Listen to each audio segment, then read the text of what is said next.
नमस्कार. आज मी बनवत आहे वांग्याचं भरीत. बनवायला सोपी आणि खायला मस्त. त्याकरता मी वांग्याला स्वच्छ धुवून घेतलं आहे आणि त्याला मध्ये कट करून बघायचं आहे आपल्याला की वांग्याला कीड वगैरे तर नाही आहे. आता ह्या वांग्याला आपल्याला गॅसवर छान भाजून घ्यायचं आहे. जेव्हापर्यंत आपण वांगं भाजत आहोत तेव्हापर्यंत आपण कांदा, टोमॅटो वगैरे कटिंग करून ठेवून द्यायची आहे. वांग्याला आलटवून पलटवून मीडियम फ्लेमवर आपल्याला छान भाजून घ्यायचं आहे. एका प्लेटमध्ये काढून 5 मिनिट वांग्याला तसंच ठेवायचं आणि त्यानंतर ह्या वांग्यावरून थोडंसं पाणी घालायचं. म्हणजे याच्याने 2 कामं होतात. एकतर वांगंही थोडंसं थंड होण्यास मदत होते आणि त्याची साल खूप पटकन सहज निघते. नाहीतर साल वांग्याला अशी चिपकून राहते. पाणी घातल्यामुळे वांग्याची साल अगदी सहज निघण्यास मदत होते. वांग्याची साल पूर्णपणे काढून टाकली आणि त्याच्यानंतर देठाकडचा भाग मी कट करून घेतलेला आहे. एका कढईमध्ये मी 3 टेबलस्पून ऑइल घेतलेलं आहे. ऑइल गरम झालं की यामध्ये मी 2 मीडियम साईजचे कांदे बारीक कट करून घातलेले आहेत. यामध्ये आपण पालेकांद्याचाही वापर करू शकतो.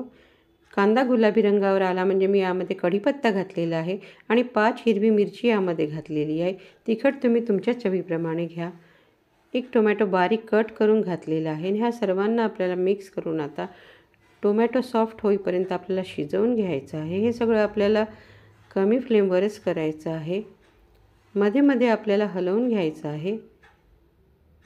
टोमॅटो आपला सॉफ्ट झालेला आहे. आता यामध्ये मी 1/2 टेबलस्पून हळद घातलेली आहे.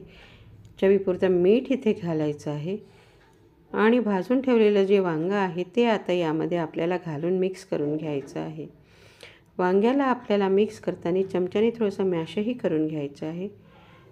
वांगं आपलं अगदी छान मिक्स झालेलं आहे. आता यामध्ये मी 1 वाटीभर सांबार कट करून घालत आहे आणि यालाही आपल्याला छान मिक्स करून घ्यायचं आहे.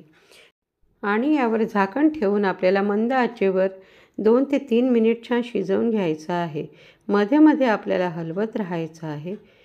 वांग्याचं भरीत आपलं अगदी छान शिजलेलं आहे. गॅस बंद करते. आवडत असल्यास तुम्ही यामध्ये हिरवे मटारही घालू शकता. हे वांग्याचं भरीत भाकरी, चपाती आणि भाताबरोबरही छान लागते. बनवायला सोपी आणि खायला मस्त. एकदा नक्की ट्राय करा. गरमागरम सर्व करा. आवडल्यास लाईक करा. धन्यवाद.